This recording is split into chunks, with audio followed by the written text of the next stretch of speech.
Hello my name is Anav and welcome back to a brand new video.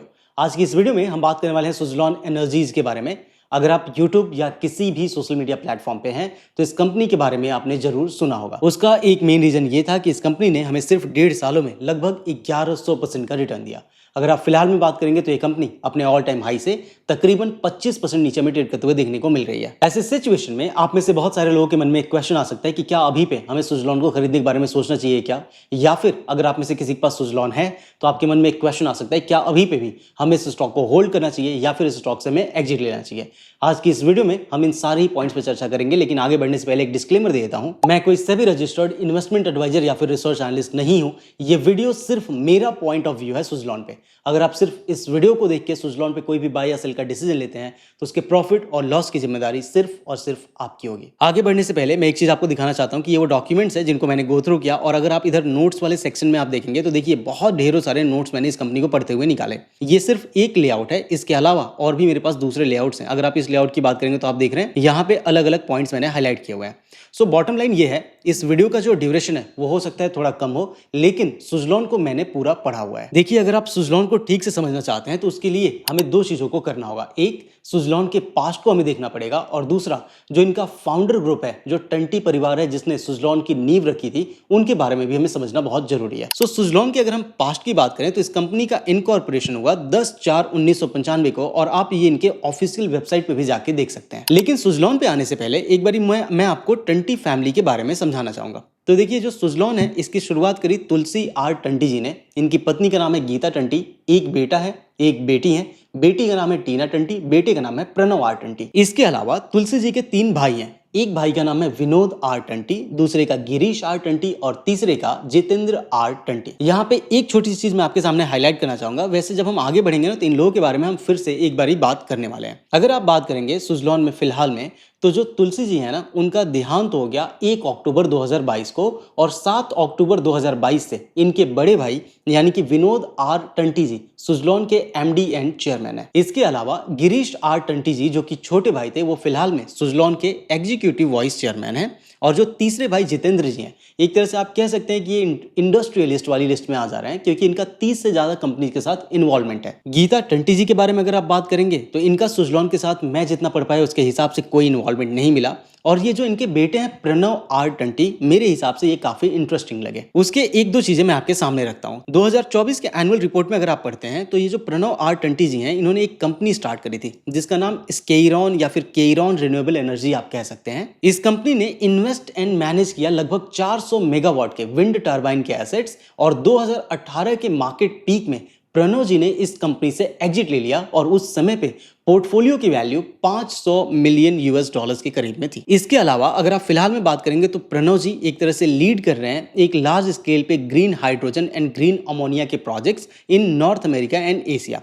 अगर आप फिलहाल में बात करेंगे तो ये सुज़लॉन के नॉन एग्जीक्यूटिव डायरेक्टर हैं सुज़लॉन के। अब हम सुज़लॉन के थोड़ा सा पास्ट के बारे में समझते हैं, और ये जो इनके मैनेजमेंट का पार्ट है ना, ये भी थोड़ा सा और आगे हम जैसे जैसे बढ़ेंगे आने वाला है। सो देखिए, अगर आप सुज़लॉन के वेबसाइट पे जाके इनके बारे में पढ़ते हैं तो वहां पे इन लोगों ने ऐसा मेंशन किया है, तुलसी जी का ऐसा कहना है कि पहले पे इनका एक टेक्सटाइल का बिजनेस था। उस टेक्सटाइल के बिजनेस में एक प्रॉब्लम आता था, और वो ये था कि वहां पे इलेक्ट्रिसिटी के बार बार कटने से और ज्यादा इलेक्ट्रिसिटी बिल आने से वो परेशान हो गए थे, और उसके सॉल्यूशन के लिए उन्होंने 2 विंड टर्बाइन इंपोर्ट किए जर्मनी से। और उस जर्मनी से जब उन्होंने ये विंड टर्बाइन इंपोर्ट किए तो उस समय पे उनको एक आइडिया क्लिक हुआ कि इंडिया में विंड एनर्जी का फ्यूचर बहुत ही ब्राइट है, और इस तरीके से सुज़लॉन की शुरुआत हुई। आप में से अगर किसी के मन में एक क्वेश्चन आ रहा है कि यार अगर आपका एक टेक्सटाइल कंपनी है तो उसमें आपको इलेक्ट्रिसिटी की जरूरत क्या पड़ रही होगी, तो जरूरत ऐसे पड़ती है दोस्त, जब आप यार्न को प्रोड्यूस करोगे या फिर वीविंग करोगे या फिर उनकी कलरिंग करोगे या फिर उनकी डाइंग करोगे, तो उस समय पे आपको इलेक्ट्रिसिटी की जरूरत पड़ती है। 1997 से 1998 के बीच में सुज़लॉन ने सुड विंड नाम की एक कंपनी से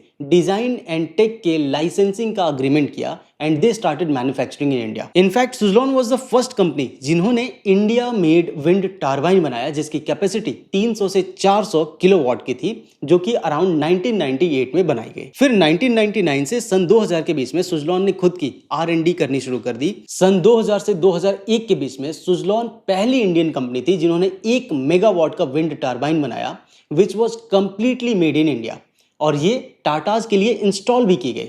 एंड आफ्टर दिस पॉइंट हमने इंपोर्ट करना कंप्लीटली बंद कर दिया विंड टर्बाइंस को। फिर सन 2000 से 2001 के बीच में पुणे में सुजलॉन ने एक मैन्युफैक्चरिंग का प्लांट लगाया and they started developing and designing independently. वैसे अगर आप इस कंपनी के पूरे जर्नी को पढ़ना चाहते हैं तो 2023 के एनुअल रिपोर्ट में इनकी पूरी जर्नी यहाँ पे दी हुई है। मैंने इस पूरी जर्नी को थोड़ा सा शॉर्ट एंड सिंपल करने की कोशिश की है। फिर जो सुजलॉन की जर्नी रही सन 2000 से लेकर 2008 के बीच में, इट वाज कंप्लीटली अमेजिंग। अगर आप गुड, ग्रेट और ग्रूसम बिजनेस पे इसको डिवाइड करते तो उस समय पे ये कंपनी ग्रेट वाले सेगमेंट में फॉल कर रही थी। इनफैक्ट इस कंपनी का आईपीओ आया सन 2005 में और 2005 से 2008 के बीच में with in a period of 3 years this company gave a return of almost 300%, जो कि आप यहाँ पे चार्ट पे आके देख भी सकते हैं। एंड देन 2008 का क्रैश आया and the share price tank like anything. मतलब आप अगर सुजलॉन के शेयर के प्राइसेस की बात करेंगे तो ये लगभग 99% से आपको गिरते हुए देखने को मिला। और इसके कुछ मेन रीजंस थे जिनको मैं एक एक करके आपके सामने रखता हूं। देखिए, उस समय पे अगर आप बात करेंगे तो 2008 में जब सुजलॉन बहुत अच्छा कर रहा था, सन 2000 से लेकर 2008 के बीच में, तो ये लोग बहुत अग्रेसिवली अपने आप को एक्सपेंड कर रहे थे। और इसी बीच में इन लोगों ने एक कंपनी थी आरी पावर करके, उसको अक्वायर किया। बाद में उसका नाम बदल के रख दिया गया सनवियॉन। सो 2008 में जब क्रैश आया तो उसमें सबसे बड़ा हिट इनको इसलिए मिला कि पूरे के पूरे विंड सेक्टर में हमें एक स्लो डाउन देखने को मिला। सेकेंड वन इज यूरोप से जो डिमांड थी वो पूरी तरह से क्रैश कर गई और इन लोगों ने जो आरी पावर वाली कंपनी थी जिसका नाम बाद में बदल के सनवियॉन किया गया, उसको डेट लेके अक्वायर किया। इनफैक्ट जो आरी पावर के सीईओ थे ना, वो फिलहाल में सुजलॉन के साथ ही जुड़े हुए हैं। अगर आप बात करेंगे तो इनका नाम मैं हो सकता है थोड़ा सा गलत प्रोनाउंस करूं, I am truly sorry for that, mister पर हॉर्नंग पेडरसन।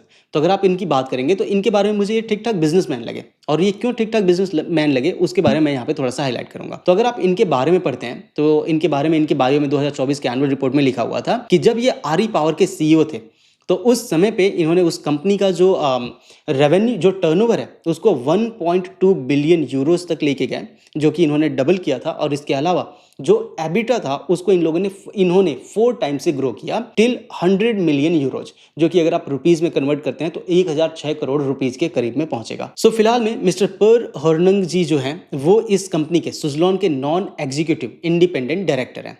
सो इस कंपनी ने डेट लेके इस कंपनी को अक्वायर किया। बाद में क्योंकि क्रैश आ गया पूरे सेक्टर में, तो जो डेट है उसको तो आपको रीपे करना पड़ेगा, और डेट रीपे नहीं करेंगे तो ब्याज है वो बढ़ता चला गया, जिसकी वजह से सुजलॉन का जो बैलेंस शीट है वो पूरी तरह से बेकार हो गया। अगर आप उस टाइम के बैलेंस शीट को भी जाके देखेंगे ना तो आपको 14,000 से लेकर 17,000 करोड़ का डेट देखने को मिलेगा। फिर सन 2013 से 2015 के बीच में सुजलॉन को सर्वाइव करने के लिए सनवियॉन को तकरीबन 7,200 करोड़ रुपए में बेचना पड़ा। एंड इसके साथ ही साथ इन लोगों को अपने और भी दूसरे नॉन कोर एसेट्स को भी बेचना पड़ा ताकि सुजलॉन सर्वाइव करे।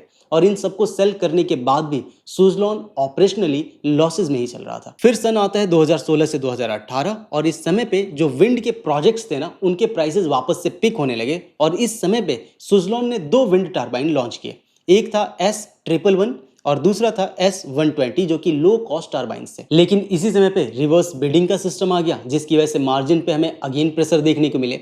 और इसके बाद से सन 2019 से लेके 2020 में सुजलॉन ने अगेन इनके फॉरेन करेंसी बॉन्ड पे डिफॉल्ट किया।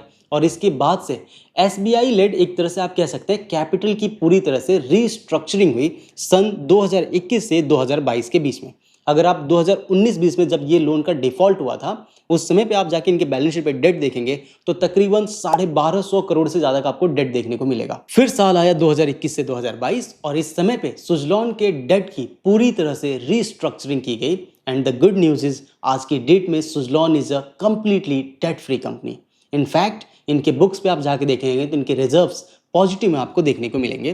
और इनके अगर आप कॉल को भी पढ़ते हैं तो वहां पे भी मैनेजमेंट ने यहाँ पे हाईलाइट किया है कि company is completely debt free. अगर आप रेटिंग्स की भी बात करेंगे तो आप क्रिसिल की रेटिंग जाके देख सकते हैं। क्रिसिल ने अपना रेटिंग अपग्रेड करके इनको A+ का रेटिंग दे दिया है। अब हम सुजलॉन के करंट कंडीशन को 2024 के एनुअल रिपोर्ट और कुछ latest call and investor presentation की मदद से इनके करंट सिचुएशन को थोड़ा और बारीकी से और बेहतर तरीके से समझने की कोशिश करते हैं।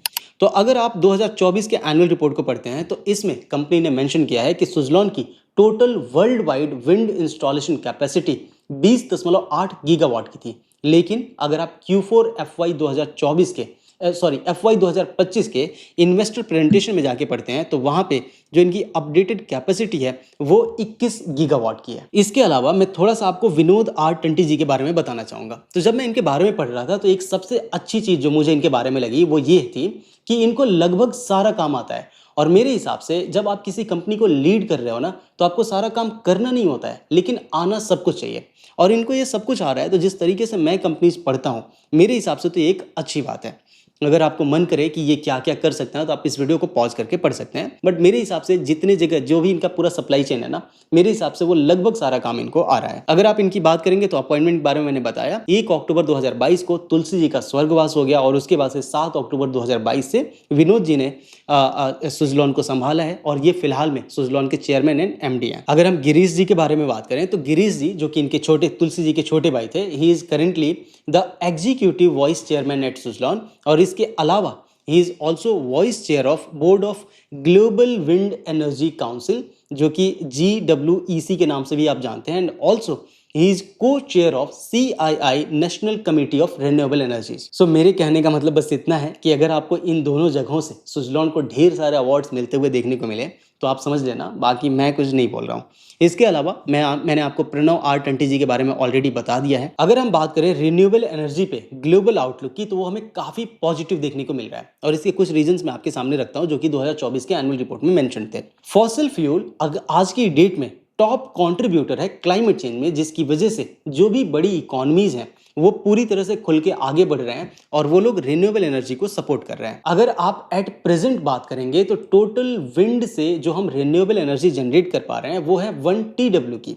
और ऐसा इनके 2024 के एनुअल रिपोर्ट में मेंशन था कि नेक्स्ट 7 इयर्स में हम इस कैपेसिटी को 3 TW पे पहुंचाने वाले हैं, जो कि मेरे हिसाब से लगभग इम्पॉसिबल है। और उसके लिए कुछ चीजें मैं आपके सामने रखता हूं। देखिए, आपको इस बात को समझना होगा कि अगर आप वर्ल्ड विंड एनर्जी एसोसिएशन की रिपोर्ट को पढ़ते हैं ना तो 1998 में ग्लोबल विंड इंस्टॉलेशन कैपेसिटी थी वो तकरीबन 10 गीगावाट की थी। 2008 में इसने 100 गीगावाट का नंबर क्रॉस किया and by the end of 2023 global wind capacity ये सरपास किया 1 TW का मार्क।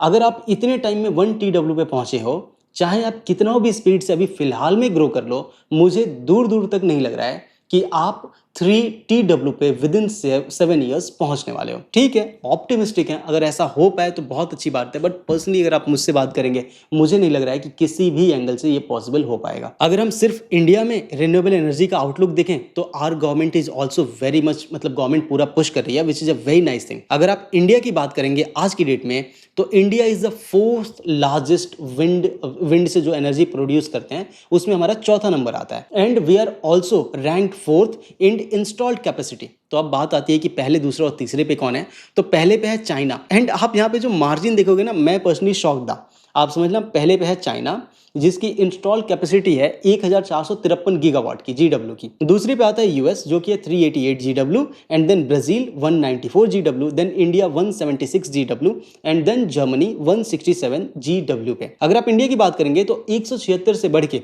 194 वाला मार्क क्रॉस करना बहुत ईजी है। लेकिन आप देख रहे हो चाइना कहाँ पे खड़ा है। मुझे तो लग रहा है कि कभी कभी पे जब आप ऐसी चीज़ों को जब मैं पढ़ता हूँ, या फिर मैं रिसेंट में से सोलर वाले सेक्टर को थोड़ा ठीक से पढ़ रहा था, जिस तरीके से चाइना ने अपने आप को इवॉल्व किया है, हमें सीखना चाहिए। मतलब ऑनेस्टली वो बात अलग है कि देखो, भारत से प्रेम मेरा पूरा है, बट जिस तरीके से वो लोग अपनी कंट्री को डेवलप किए हैं ना, हमें पूरा नोट्स लेके बैठना चाहिए कि भाई किस तरीके से उन लोगों ने अपनी कंट्री को इतनी जल्दी इतने अच्छे तरीके से ग्रो किया। अनदर मेजर पॉइंट जो मैं आपके सामने हाईलाइट करना चाहता हूं वो ये है कि इंडिया का जो विंड एनर्जी है, it is one of the cheapest source of energy globally.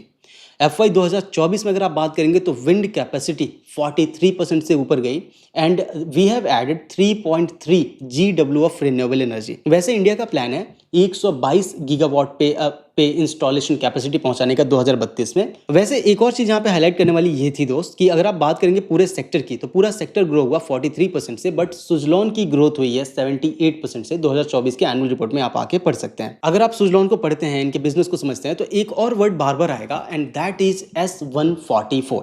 What is this S144? तो देखो, ये फिलहाल में आप बात करेंगे तो सुजलॉन का largest and latest wind turbine है, जो पहले वाले जो इनके विंड टर्बाइंस थे उससे कहीं ज़्यादा सक्सेसफुल हुआ है। आप ये कितना सक्सेसफुल है इस बात से अंदाजा लगा सकते हो कि Q3 FY 2025 के कॉन कॉल में मैनेजमेंट ने ऐसा हमें बताया एक क्वेश्चन के आंसर में कि जो टोटल हमारा ऑर्डर बुक है उसका तकरीबन 91-92% ऑर्डर सिर्फ S144 की वजह से है और बचा हुआ जो 8% ऑर्डर है वो है S120 की वजह से।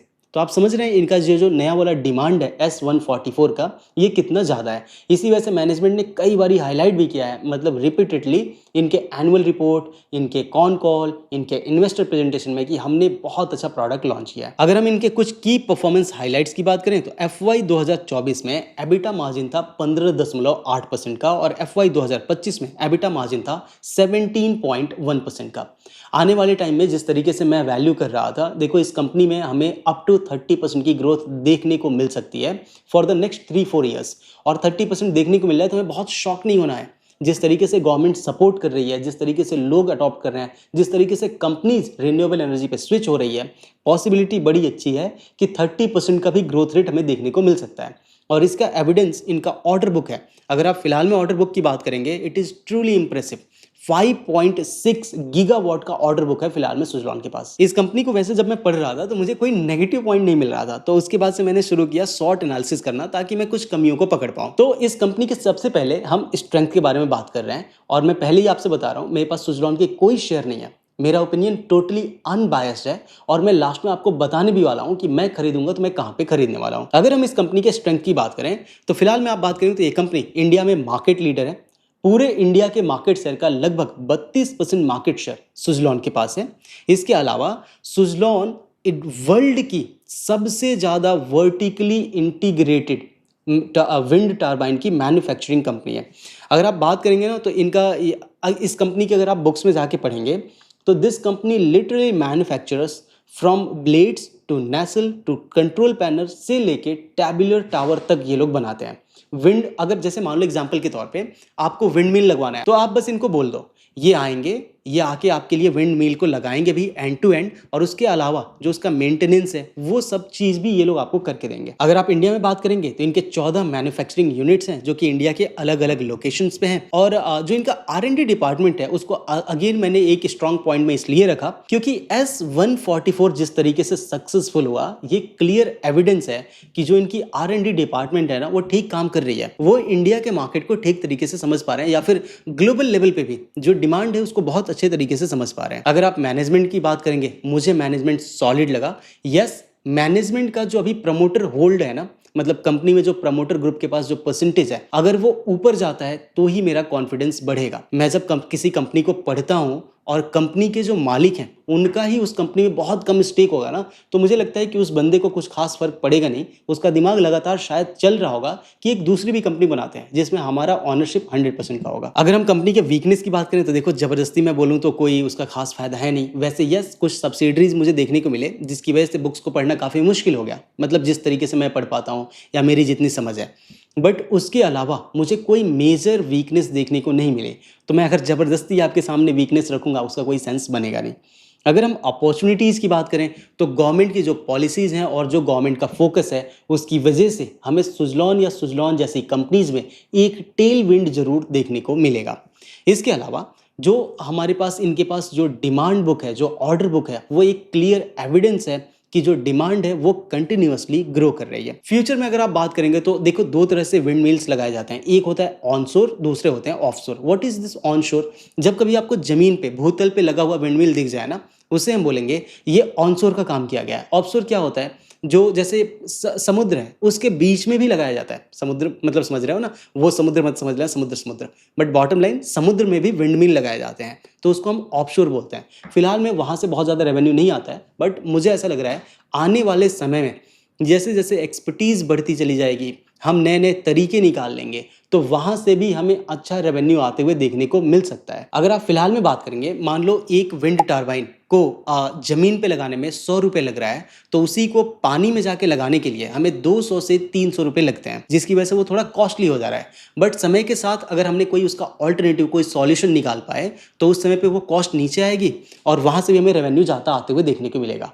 ऑल्सो जब आप सी वाले लेवल की बात करते हैं ना, ऑफशोर की बात करते हैं, तो वहाँ पे जो विंड है वो काफ़ी कंसिस्टेंट है, जिसकी वजह से वहाँ से इलेक्ट्रिसिटी का जो आउटपुट है, जो एनर्जी का आउटपुट है, वो ज़्यादा बेटर है। इसी वजह से अगर आप सुजलॉन जैसी कंपनीज को आप पढ़ेंगे ना, तो आप देखेंगे कि इंडिया में जो पानी से लगा हुआ हिस्सा है ना, उधर की ओर ही आपको ज़्यादातर विंड मिल देखने को मिलेंगे। आई होप आप मेरी बात को समझ पा रहे हैं। अगर हम इस कंपनी के थ्रेड की बात करें तो टू बी वेरी ऑनेस्ट कोई बहुत बड़ा मुझे थ्रेड देखने को नहीं मिला। अगेन मैं जबरदस्ती आपके सामने ठूस रहूंगा अगर मैं थ्रेड्स को समझाऊं तो, बट पॉलिसी में कोई बहुत बड़ा चेंज होने नहीं वाला है। अगर हो गया तो वहां पे सुजलॉन जैसी कंपनीज को थोड़ा सा स्ट्रगल करते हुए हमें देखने को मिल सकता है, बट मुझे नहीं लगता है कि ऐसा कुछ होगा। सो बात ये है कि ये कंपनी हर तरीके से जब मैं पढ़ रहा था मुझे कोई खास प्रॉब्लम नहीं दिख रही थी, लेकिन जो मुझे प्रॉब्लम है वो मैं आपके सामने अभी रखता हूं। तो एक तो हम इनके पूरे बिजनेस को थोड़ा और ईजी करके समझते हैं।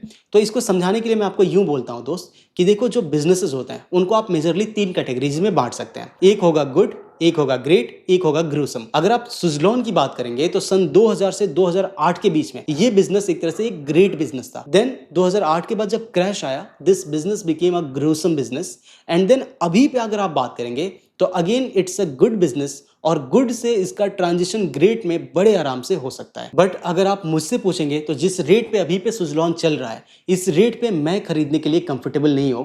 उसका रीजन ये है कि ये कंपनी बहुत ओवर वैल्यूड लग रही है। मतलब कंपनी में सब कुछ ग्रेट है, बस यही प्रॉब्लम है कि इस वैल्यूएशन पे मैं कंफर्टेबल नहीं हूं। सेम एज जब मैंने हॉस्पिटल सेक्टर पे पिछली वाली वीडियो डाली थी, उसमें मुझे मैक्स हेल्थ इतना पसंद आ रहा है, बट वैल्यूएशन उसकी इतनी क्रेजी लेवल पे चली गई है कि इस लेवल पे मैं मैक्स हेल्थ को नहीं खरीदने वाला हूं। सेम वे अगर सुजलॉन जितना ही पीई मुझे पे करना हुआ तो सुजलॉन से भी बेटर कंपनीज मेरे पास अवेलेबल हैं, बट इस पीई पे, इस वैल्यूएशन पे सुजलॉन मेरे को डाइजेस्ट नहीं हो रहा है। अगर आप में से किसी के पास है तो देखो, मैं डायरेक्टली ये नहीं बोल रहा हूँ जाके बेच दो।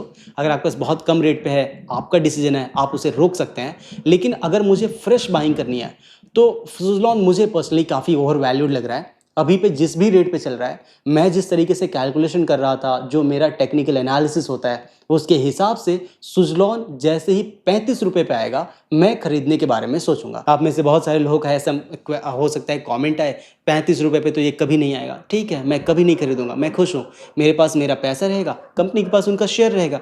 बट अगर ये 35 पे आता है तो ही जाके मैं इसको खरीदने के बारे में सोचूंगा। मैं आपके सामने बहुत ज़्यादा फाइनेंशियल नंबर्स नहीं ला रहा हूँ, मैंने आइनॉक्स और सुजलॉन इन दोनों को एक साथ करके कंपेयर किया था। बट बॉटम लाइन ये है दोस्त कि इस वैल्यूएशन पे मुझे डाइजेस्ट ही नहीं हो पाया सुजलॉन। मैं उम्मीद करता हूँ इस वीडियो को देख के आपको काफ़ी कुछ सीखने को मिला। अगर सीखने को मिला, please hit the like and subscribe button. And आप में से जो लोग मुझे प्रॉपर फॉलो करते हैं, आई नो आप मेरी वीडियोस के लिए वेट करते हैं, and I am truly sorry. आपको मैं दिखा नहीं सकता हूँ, बट एक्चुअली मैं बिजी हूँ। मॉर्निंग में क्लासेस स्टार्ट होते हैं और शाम तक चलते हैं, फिर भी मैं कोशिश करता हूँ। अभी पे रात के 1 बज रहे हैं और इस समय मैं इस वीडियो को शूट कर रहा हूँ, तो आप उसके हिसाब से अंदाज़ा लगा सकते हैं आज क्यों शूट कर पा रहा हूँ। क्योंकि कल रक्षाबंधन है, तो कल पे कोई बैच नहीं है, तो आज मैं लेट ऑफिस से निकलूँगा, फिर घर जाके आराम से सो सकता हूँ। कल थोड़ा आराम से उठूँगा कल, क्योंकि कल रक्षाबंधन है। बाकी मिलते हैं अगली वीडियो में। See you in the next video. Bye bye.